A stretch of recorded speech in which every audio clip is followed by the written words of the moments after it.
जमीन के एक बहुत बड़े हिस्से को लेकर दो पक्षों में विवाद चल रहा था। विवाद कुछ इस तरह बढ़ता है कि एक पक्ष ने दूसरे पक्ष को सबक सिखाने के लिए, एक संदेश देने के लिए, बताने के लिए, डराने के लिए कि किसी ने भी अगर आगे बढ़ने की कोशिश की तो उसका भी यही अंजाम होगा। यानी कि जमींदार जो कि दबंग प्रवृत्ति का होता है, इसका नाम केदार सिंह होता है, उसकी सरेआम हत्या कर दी जाती है। उस हत्या की गूंज चारों तरफ फैल जाती है। लोगों तक मैसेज पहुंचाया जाता है, ये बताया जाता है कि जब हमने इसको ही नहीं छोड़ा तो हम किसी को भी नहीं छोड़ेंगे। बात पुलिस तक पहुंचती है, लेकिन बताया जाता है कि पुलिस ने पूरी ईमानदारी से काम नहीं किया था, इसलिए उसके हत्यारों को सजा नहीं मिल पाई, इसलिए उसके हत्यारों को के खिलाफ कोई बड़ी कार्रवाई नहीं हो पाई। अब ये गुस्सा बढ़ जाता है और गुस्सा कुछ इस कदर बढ़ जाएगा, किसी ने कल्पना नहीं की थी। उसके बाद एक दो नहीं, लगातार हत्याएं होती हैं। हत्याएं भी कुछ इस तरह होती हैं कि एक पेड़ इस हत्याओं की गवाही देता है। आज भी इस घटना को बहुत साल बीत चुके हैं, लेकिन जब कोई व्यक्ति उस पीपल के पेड़ के नीचे जाकर खड़ा होता है तो उसे ऐसा महसूस होता है कि कुछ महिलाएं, बच्चे, बुजुर्ग ये सब चीख रहे हैं, चिल्ला रहे हैं, जैसे उस रात चीख रहे थे, चिल्ला रहे थे। लगभग एक साथ 54 लोगों को मौत के घाट उतार दिया गया था। संभवतः भारत की आज़ादी के इतिहास की ये पहली ऐसी घटना थी जब एक ही रात में कुछ इस तरह से एक साथ ठाकुर समाज के 54 लोगों का नरसंहार किया गया हो। आदाब, नमस्कार, सत श्री अकाल। मैं उस्मान सैफी। आज की जो सच्ची घटना मैं आपको सुनाने जा रहा हूं, ये सच्ची घटना है बिहार प्रदेश का एक जिला है औरंगाबाद। औरंगाबाद का ही एक थाना लगता है मदनपुर, और मदनपुर थाना क्षेत्र का एक गांव है दलेल चक बघोरा। दरअसल यहीं की ये सच्ची घटना है। ये दोनों जुड़वा गांव भी बताए जाते हैं। बात कर रहा हूँ 22 या 23 मई 1987 की। बाजार में कुछ लोग पर्चे के खड़े हुए थे। कोई जो खरीदारी करने के लिए, महिला हो, बच्चे हों, बुजुर्ग हों, किसी भी समुदाय के हों, सभी के हाथ में एक पर्चा दिया जा रहा था और पर्चा देकर कह रहे थे कि छुटकी चिचानी का बदला लेकर रहेंगे। उस पर्चे में साफ साफ लिखा हुआ था। जिन लोगों ने इस पर्चे को हाथ में लिया, पढ़कर देखा, उसके बाद फिर ये चर्चाएं बहुत तेजी के साथ शुरू हो जाती हैं। कुछ इतनी बड़ी चर्चाएं शुरू हो जाती हैं, लोगों को डर लगने लगता है। और डरते डरते कुछ लोगों ने, ये चाहे चिड़ियाटार हो या फिर कोपनादी, वकीलगंज, जमनिया, चिमनी, लालटेनगंज, इस तरह के जो गांव के कुछ लोग थे, उन्होंने रातों रात अपने घर वालों को इकट्ठा किया और कहा कि यहाँ से चलते हैं, यानी कि दूर चलते हैं, कुछ बड़ी अनीति होने वाली है। पुलिस तक भी कुछ लोग जाते हैं, कहते हैं कि साहब कुछ ना कुछ बड़ा होने वाला है, इसलिए आप थोड़ा देख लीजिए, कहीं कुछ बड़ा ना हो जाए। आप कुछ जैसे कि अब पुलिस रात में पहरा देती है या फिर आती जाती है, तो पुलिस का खौफ बना रहेगा, तो जाहिर सी बात है कुछ बड़ा नहीं होगा। लेकिन ये संदेश बड़ा इसलिए माना जा रहा था, एमसीसी का संदेश था। एमसीसी यानी कि माओवादी कम्युनिस्ट सेंटर, उनका जब संदेश था तो जाहिर सी बात है लोगों का डरना लाजमी था। वो एक तरह से नक्सली, टेररिस्ट की तरह काम कर रहे थे। अब जब ये संदेश मिलता है तो उसके बाद कुछ लोग यहाँ से चले जाते हैं। लेकिन मदनपुर थाना क्षेत्र का एक गांव लगता है जो मदनपुर थाने से लगभग 4 किलोमीटर जो गांव होता है, जो जुड़वा गांव बताया जाता है, दलेल चक और बघोरा। यहाँ पर 29 मई 1987 की रात लगभग 8 बजे के आसपास का वाकया है। कुछ लोग संख्या बताते हैं 300, कुछ बताते हैं 400, तो कुछ ये भी बताते हैं कि लगभग 700 लोग थे। और 700 लोगों के हाथ में किसी के डंडे हैं, किसी के में धारदार हथियार हैं, किसी के हाथ में कुल्हाड़ी है, तो किसी के हाथ में बंदूकें हैं, कोई तमंचे लेके आया है। इस तरह से लोग बड़ी संख्या में जब इन दोनों गांव की तरफ दौड़ रहे थे, भाग रहे थे, चीख रहे थे, चिल्ला रहे थे, और जो रात में जो आवाज़ें आ रही थी तो वो आवाज़ें कई कई किलोमीटर तक चीर रही थी क्योंकि सन्नाटा था, कोई शोर शराबा नहीं। आजकल तो वाहन भी बहुत ज़्यादा हैं, उन दोनों को इतने वाहन भी नहीं हुआ करते थे। इस चीख पुकार की, इस शोर शराबे की आवाज़ थी, और शोर शराबे की आवाज़ में सिर्फ वही आवाज़ लग रही थी, छुटकी चिचानी का बदला लेकर रहेंगे, एमसीसी जिंदाबाद। कुछ इस तरह के जो नारे लग रहे थे। लोग आगे बढ़ रहे हैं। आगे बढ़ने के बाद हंगामा, चीख पुकार। अब गांव के जो लोग थे, बताया जाता है कि गांव की जो आबादी लगभग 200 के आसपास होती है, 200 लोग उसमें गांव में रहते हैं। सभी धर्मों, सभी जातियों के लोग थे उसके अंदर। अब यहाँ से जब इन लोगों ने, बड़ी संख्या में, भीड़ ने आगे बढ़कर, जब कुछ गांव के लोग जब यहाँ से भागने की कोशिश कर रहे थे, क्योंकि बड़ी संख्या में लोग पहुंचे थे, उन्होंने भागते हुए लोगों को पकड़ लिया। पकड़ने के बाद एक गांव का पीपल का पेड़ होता है, उस पीपल के पेड़ के पास उन्होंने लोगों को इकट्ठा करना शुरू कर दिया। ज़्यादातर युवा थे या पुरुष थे, लेकिन महिलाएं और बच्चे, बुजुर्ग जो होते हैं वो घरों में जाकर छुप जाते हैं जहां उन्हें मौका मिलता है। अब यहाँ युवा और जो पुरुष थे उनको एक पीपल के पेड़ के पास लाया जाता है, उनके हाथ बांधे जाते हैं, उनके पैर बांधे जाते हैं ताकि वो भाग ना सकें, उन्हें रोका जाता है। गांव में बस इसी तरह की आवाज़ लगाई जा रही थी कि छुटकी चिचानी का बदला लेकर रहेंगे, एमसीसी जिंदाबाद, कुछ इस तरह के नारे वगैरह चल रहे थे। और उसके बाद जब उन्होंने नरसंहार करना शुरू किया है, जितने भी लोग वहां पर जुटे थे उस पीपल के पेड़ के नीचे सभी की गर्दनों को काट दिया जाता है, कुल्हाड़ी से अलग कर दिया जाता है, किसी को तलवार से काटा जा रहा था। और चीख पुकार मच रही थी, जिस जिसकी बारी आ रही थी, जिस जिसका नंबर आ रहा था, वो अपने आप को बचाने के लिए तमाम अपीलें कर रहा था, लेकिन हाथ बंधे हुए थे, पैर बंधे हुए थे। भागने की कोई कोशिश कर भी सकता तो शायद इतनी बड़ी संख्या में जो लोगों के पास हथियार थे तो वैसे भी उसको पीट पीट कर मार डालते। आखिरकार एक एक करके लोगों की गर्दनें काटी जा रही थीं, मारे जा रहे थे। उसके बाद वहीं पीपल के पेड़ के पास एक नल होता है, उस नल के पास उन गर्दनों को सजाकर रख दिया जाता है। गिनती कर रहे थे कि 1 2 3 4, इस तरह से गिनतियां हो रही थी। कुछ लोग इस बात पर खुश हो रहे थे तो कुछ लोग रो रहे थे, अपने आप को बचाने की तमाम कोशिशें कर रहे थे। ये रात 8 बजे से वाक़या शुरू होता है। उसके बाद धीरे धीरे आगे चल वक्त बढ़ने लगता है। यहाँ से लगभग 4 किलोमीटर दूर मदनपुर थाना होता है। ये आवाज़ें मदनपुर थाने तक भी पहुँच रही थी। कुछ लोग दौड़कर जाते हैं थाने में, एक जाकर कहते हैं कि गांव चलो, गांव में नरसंहार हो रहा है, हमें बचा लो, वो सबको मार डालेंगे। लेकिन पुलिस तक शायद आवाज़ ज़रूर पहुंची थी, लेकिन पुलिस के कानों के अंदर, उनके जहन में ये आवाज़ें नहीं जा रही थी जो कुछ और कोशिश करते, इसलिए पुलिस शांत पड़ जाती है, ऐसा बताया जाता है, ऐसा मीडिया की रिपोर्ट भी कहती है। इसके बाद जब गाँव में महिलाएं, बच्चे, बुजुर्ग जो थे वो छुप जाते हैं और अपनी जान बचा रहे थे, सिर्फ टारगेट किया जा रहा था राजपूत समुदाय के लोगों को, यानी कि ठाकुर समाज के लोगों को टारगेट किया जा रहा था। और उनकी घरों को टारगेट करने के बाद अब देखते क्या है कि आग लगाना शुरू कर देते हैं।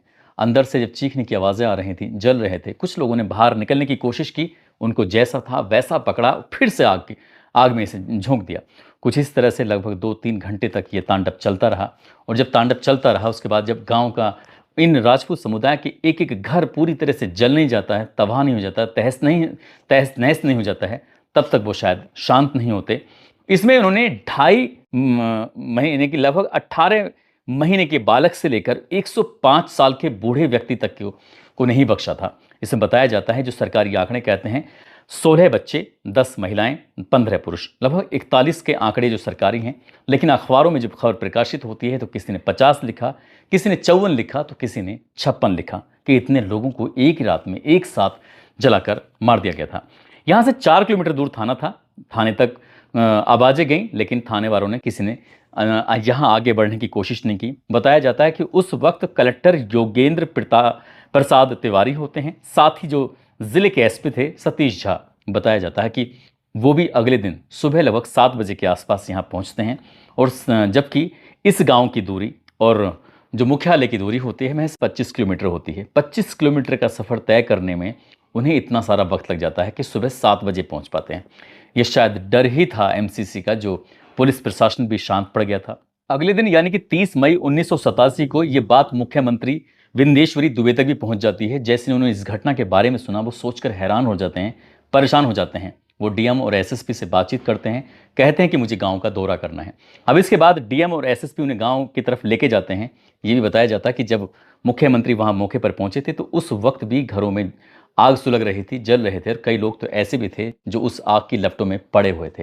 हालांकि फायर ब्रिगेड की टीम के माध्यम से उस आग को बुझाने की कोशिश की जाती है, लेकिन फायर ब्रिगेड की टीम भी कम पड़ जाती है, इसलिए आग बुझाने में शायद वक्त लग जाता है।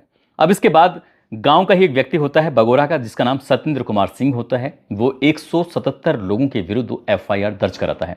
एफआईआर दर्ज जरूर हो जाती है, लेकिन इससे पहले कि मैं आगे की कहानी के बारे में बात करूं, सबसे पहले छुटकी छिचानी के बारे में आपको बताते चलूं। जैसे ही जमींदार केदार सिंह की हत्या कर दी जाती है, एक संदेश देने के लिए कि जमीन का जो विवाद चल रहा था, उसके बाद पुलिस ने इस मामले में पूरी ईमानदारी से कार्रवाई नहीं की और इसी का बदला लेने के लिए राधे और मुसाफिर के परिवार, यानी कि 7 लोग होते हैं, उनकी निर्मम तरीके से हत्या कर दी जाती है। जैसे ही जमींदार की हत्या होती है, उसका बदला लेने के लिए राधे और मुसाफिर के परिवार के 7 लोगों की इस तरह से हत्या की जाती है कि उन्हें भी चुन चुन के मारा जाता है। पूरा का पूरा परिवार खत्म कर दिया जाता है। ये बताया जाता है कि उसके घर की महिलाओं के साथ भी अभद्रता की जाती है, बदसलूकी की जाती है। किसी भी कीमत पर उन्हें बख्शा नहीं जाता, छोड़ा नहीं जाता। अब यही था ये एमसीसी, यानी कि माओवादी कम्युनिटी सेंटर के पास ये बात पहुंच जाती है। उसके बाद ये फिर इस छुटकी छिचानी का बदला लेने के लिए प्रण करते हैं, और जो भी इनके समर्थन में थे उस समर्थकों के साथ मिलकर इस तरह से ये प्लानिंग कर रहे थे। और प्लानिंग के बाद फिर उन्होंने इस घटना को अंजाम दे ही दिया था। एफआईआर दर्ज हो जाती है 177 लोगों के खिलाफ, लेकिन अदालत में जब सबूत दिए जाते हैं, जबकि वहाँ पर 600 से 700 लोग आए थे और 177 के खिलाफ एफआईआर होती है और उसमें भी सिर्फ 8 लोगों पर ही अपराध सिद्ध पाया जाता है। और अपराध सिद्ध होने की वजह ये थी क्योंकि जो मारे गए थे उसमें गया सिंह, सीताराम, सीताराम की पत्नी गिरंती कुमारी, रेणु, ऋतु, गया प्रसाद, इस तरह से 7 लोग 6 लोग एक ही परिवार के मारे जाते हैं। इस परिवार का इकलौता मात्र एक बालक बचता है जिसका नाम शैलेंद्र कुमार होता है। उस वक्त उसकी उम्र लगभग 9 साल के आसपास होती है। जब उसके परिवार के लोगों की वो भीड़ हत्या कर रही थी तब ये बालक छुपकर अपने परिवार को देख रहा था किस तरह से परिवार के एक एक सदस्य की हत्या की जा रही है। इसमें इसके माता पिता होते हैं बालक के, 3 बहनें होती हैं और इसके चाचा होते हैं। सबके सब जब मारे जा रहे थे तब यह अदालत में खड़ा होकर कहता है कि उस रात मेरे परिवार के लोगों को सबने ख़त्म कर दिया है। उनके सबके 8 के 8 लोगों के ये नाम लेता है।